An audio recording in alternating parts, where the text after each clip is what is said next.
আসসালামু আলাইকুম প্রিয় ফেসবুকবাসী, আশা করি আপনারা সবাই অনেক ভালো আছেন। তো 2024 সালে বন্যা হয়েছে, এটা আমরা কম বেশি সবাই জানি।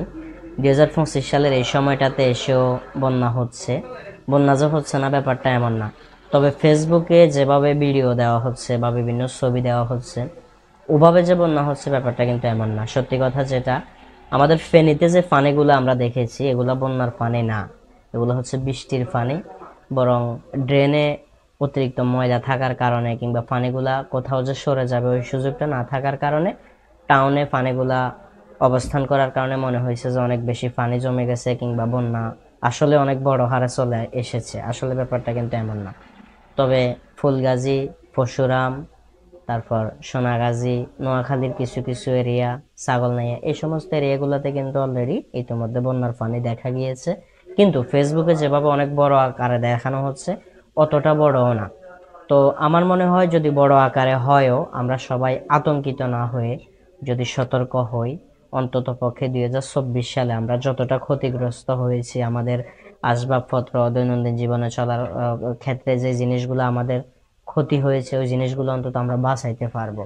আর প্রবাসী অনেক ভাইরা তাদের আত্মীয় স্বজন, পাড়া প্রতিবেশী, ফ্যামিলি, মা বাবা, ভাই বোন, বাড়িঘর, এই সমস্ত বিষয়গুলো নিয়ে অনেক বেশি চিন্তা আছেন, সেটা আমি জানি। ইতিমধ্যে আমাকে অনেকে ইনবক্সে মেসেজ দিয়ে জানতে চেয়েছেন।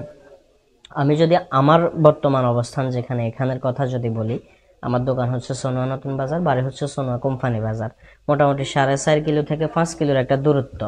সত্যি কথা বলতে এখানে বন্যার কোনো নাম গন্ধ নাই, যেটা সত্যি কথা। পানি আছে এই রাস্তার আশপাশে, যে পানিগুলো আছে এগুলো হচ্ছে বৃষ্টির পানি। তবে এখানে আসলে অনেক বেশি আতঙ্কিত হওয়ার কিছু নেই। বাট ফুলগাজী, তারপর হচ্ছে পরশুরাম, ওই সমস্ত এরিয়াগুলোতে কিছু বাঁধ ভেঙে যাওয়ার কারণে বন্যার পানি খুব বড় আকৃতিতে দেখা যাচ্ছে, যেটা অস্বীকার করার সুযোগ নাই। তবে ফেসবুকে যারা দিচ্ছে তারা হয়তোবা ফেসবুকে অনেক ক্লোজ শট নেওয়ার কারণে পানিগুলো অনেক বড় দেখা যাচ্ছে, অনেক বেশি দেখা যাচ্ছে। যেমন আমি যদি আমার কথা বলি, ছবিতে আমাকে দেখলে অনেক মোটা সোটা লাগে, বাস্তবে আমি কিন্তু অতটা মোটা বা অতটা স্মার্ট না।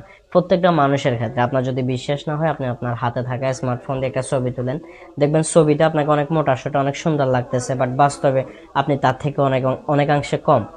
তো আমাদের কাছে যে ভিডিওগুলা বা যে ছবিগুলো আসতেছে এগুলো তো মোবাইল দিয়ে তোলা বা ক্যামেরা দিয়ে তোলা, যার কারণে এখানে অনেক বড় আকৃতিতে দেখা যাচ্ছে কিংবা অনেক হাইলাইট হচ্ছে ব্যাপারটা।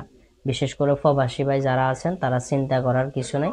যতটুকু সম্ভব হয় কাজ করার পাশাপাশি ফ্যামিলির খোঁজ খবর রাখার চেষ্টা করেন। দেশে যদি ভাই ব্রাদার, বন্ধু বান্ধব থাকে যারা মোটামুটি অন্তত পক্ষে এই সময়টাতে আপনার ফ্যামিলিকে সাপোর্ট দিতে পারবে, তাদের সাথে যতটুকু সম্ভব হয় কানেক্ট থাকার চেষ্টা করেন, ফ্যামিলিকে তাদের সাথে কানেক্ট করাই দেন। সবাই ভালো থাকবেন, আতঙ্কিত না হয়ে সতর্ক হই। ইনশাল্লাহ আশা করি 2024 সালের মতো অন্তত পক্ষে আমরা ক্ষতিগ্রস্ত হব না। আসসালামু আলাইকুম।